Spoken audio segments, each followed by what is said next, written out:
Most of us think burnout starts in the mind. We think it begins when we say, I can't do this anymore.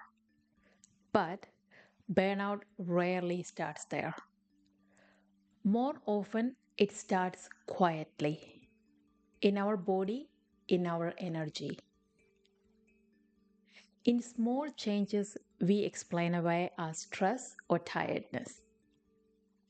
Today, we are going to talk about the early signs of burnout, what research tells us, and how these signs shows up in everyday life.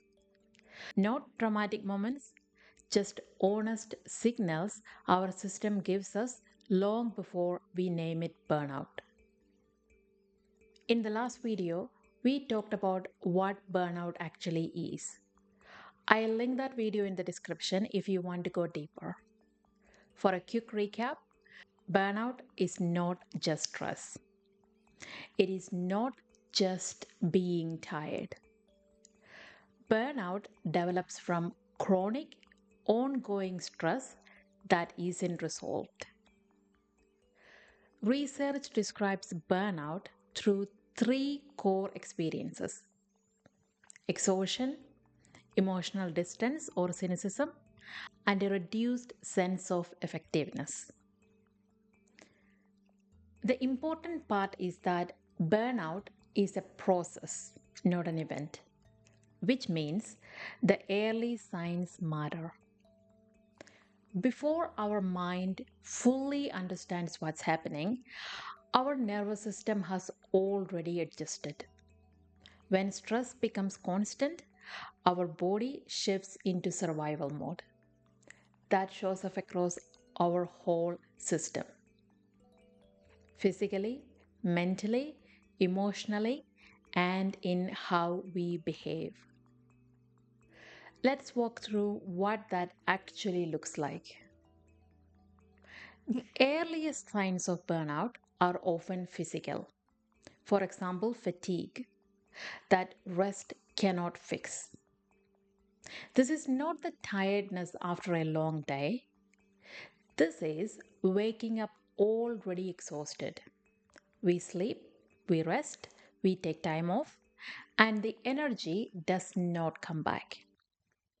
And we often tell ourselves we just need a break or we just need to push through this phase. But when rest no longer restores us, our body is signaling overload. Another early physical sign is changes in sleep. We feel exhausted but struggle to fall asleep, or we wake up very early with a busy mind. Nothing urgent is happening, but our system does not fully switch off.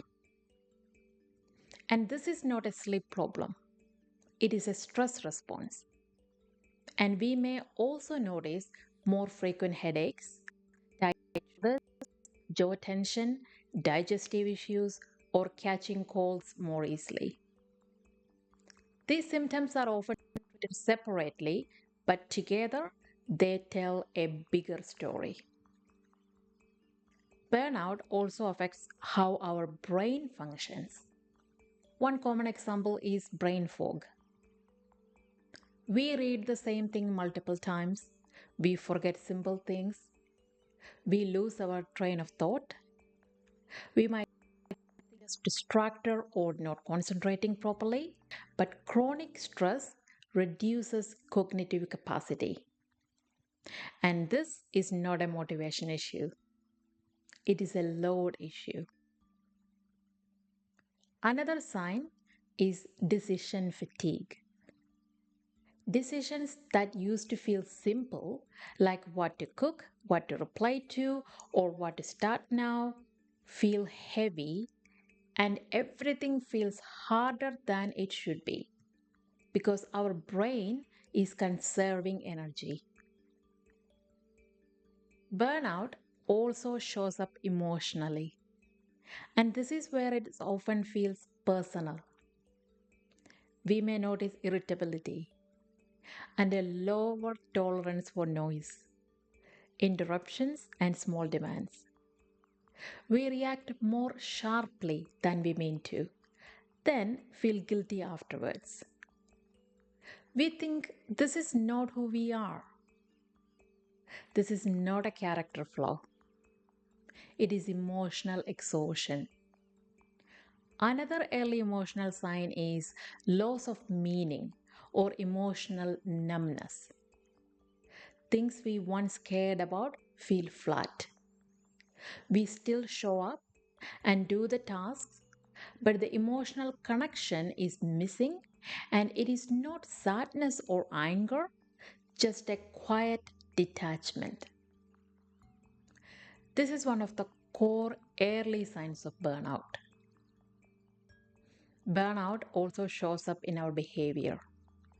We may procrastinate more, delay tasks, scroll longer, and avoid things we normally handle easily. This is not laziness, it is overload. We may also pull back socially, canceling plans, reaching out less, and wanting more time alone, not because we do not care, but because our system is depleted. These signs are not separate problems. Burnout is not just in the body, not just in the mind, and not just emotional.